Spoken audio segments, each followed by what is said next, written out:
and other elected opposition members of the House. Also, I will respond to some uninformed comments made by some members of our diplomatic community. The positions expressed by some sections of the media, some diplomats, and opposition members, which give the impression that the National Assembly has been deliberately been inactive. They are false and outright absurdity. Our 13th Parliament, from the time it was convened on November 3rd, has been functional. In excess of 90 questions and 5 motions have been received by the clerk, analyzed, processed, and decisions communicated to opposition members. Among the comments made by some members of the diplomatic community include the election of the leader of the opposition in a speedy manner. To the U.S. ambassador to Guyana, I ask, who is the leader of the opposition in your country? Does the absence of an opposition leader interfere with your country's democratic process? To my dear friend Sebastien from the Canadian High Commissioner, your great democracy took 6 months to produce a budget last year. And your country has the unique distinction of having a person who was never elected to Parliament serve as a Prime Minister, a person imposed on the citizens of Canada by the former Prime Minister, Justin Trudeau. We acknowledge with gratitude, much appreciation, the work of the diplomatic community historically for the support of democracy in our country. A democracy which has been restored in 1992, and a democracy which has been strengthened, fortified, and continues to be developed, especially with the changes introduced by successive People's Progressive Party civil governments. I speak of the largest and most comprehensive committee system which is in our National Assembly and which outshines most of the Commonwealth Caribbean. I speak of the introduction of the rights commissions in our Constitution. I speak of the introduction of the Integrity Commission, the Public Procurement Commission, the Local Government Commission, the Ethnic Relations Commission, and of course, the expansion of the private media in our country. These are unprecedented in our history, and more particularly, they uphold our people's right to freedom of expression and freedom of association.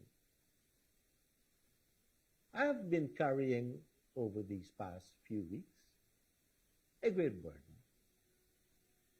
As I read, as I watched, and I listened to the comments heard at the staff of Parliament and at the Speaker, at being badgered by lies being spread by Stabbock News and by the nasty comments being spewed by Azzuddin Mohammed, accusing me of corruption and many other things. Truth be told, neither my family nor I have ever been sanctioned and indicted by the United States or any court.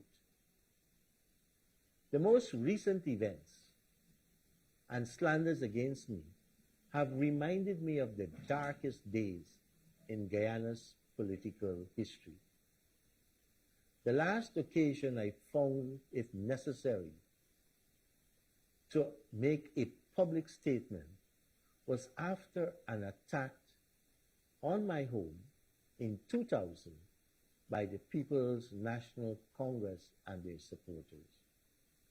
In fact, as I speak right now, those events are being mirrored outside of my home in Eccles, being staged by international fugitive Azuddin Mohammed and his supporters. That's happening at this moment. They have carried on surveillance. They've impinged on my privacy and my family's privacy. They've made threat against the safety of my family and I have a constitutional right to peace, enjoyment of my home, and this has been repeatedly violated by Azuddin Mohammed and his supporters. This is the truth. I am not sanctioned by a U.S. court. I am not indicted by a U.S. court. I am not a fugitive.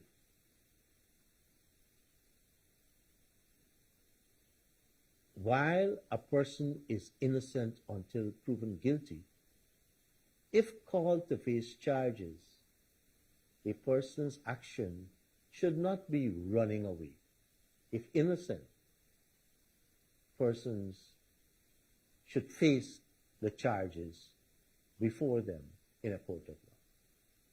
I did find myself going to Soku to answer some charges, and I faced up there.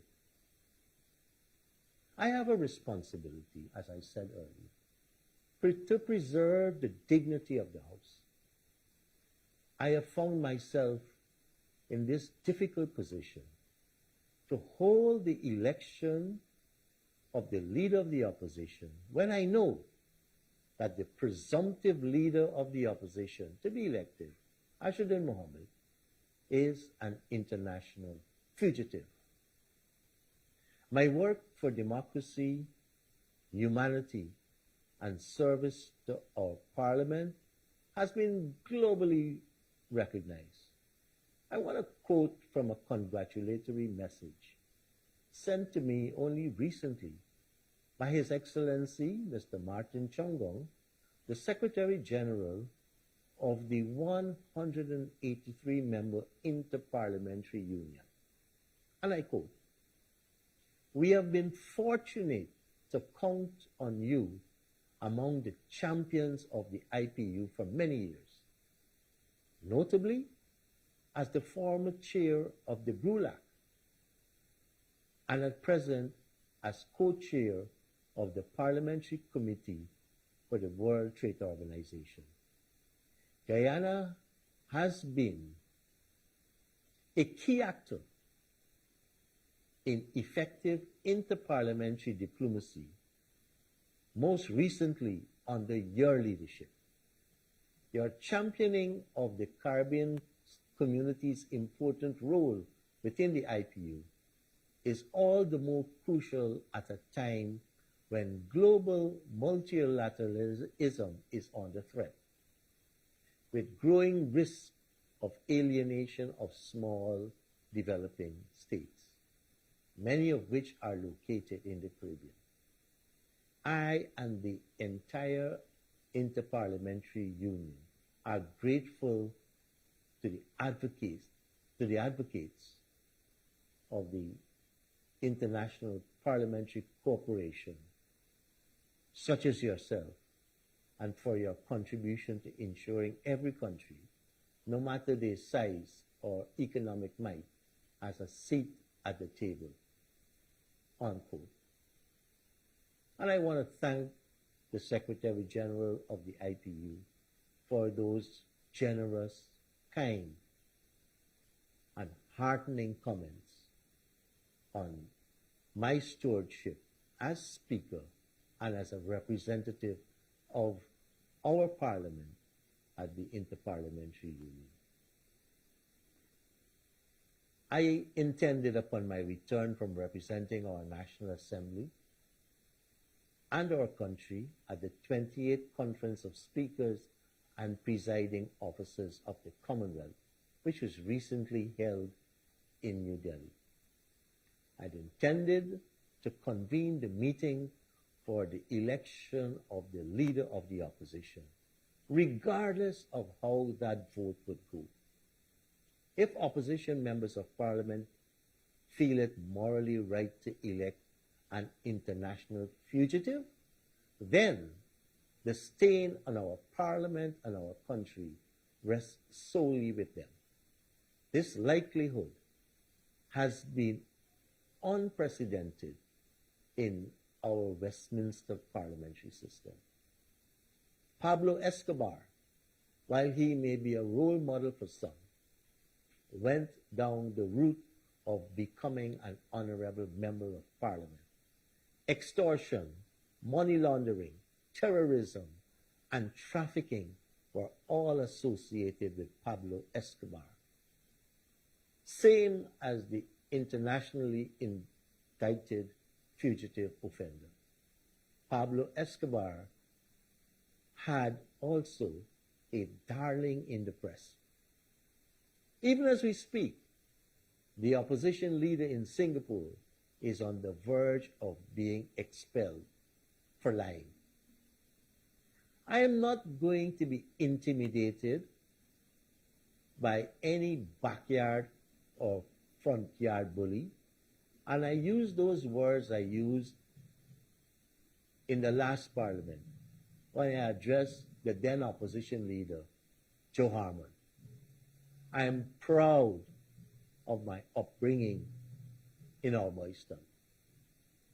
It didn't break me, but it strengthened my resolve to fight for the people of our country. No international fugitive, no wanted man or woman, nor their acolytes inside or outside of the house will faze me. In the discharge of my constitutional duties, which rest solely within my purview, I have asked the Clerk of the National Assembly to convene a meeting of all the non-governmental members of Parliament for 10 a.m. on Monday, the 26th of January, 2026. And this is for the election of the leader of the opposition. I pray, I trust, that those involved in this process of electing the leader of the opposition would be guided by the dignity of the House, the reputation of our country, and the sanctity of the responsibility that has been entrusted upon them by the electorate. Thank you.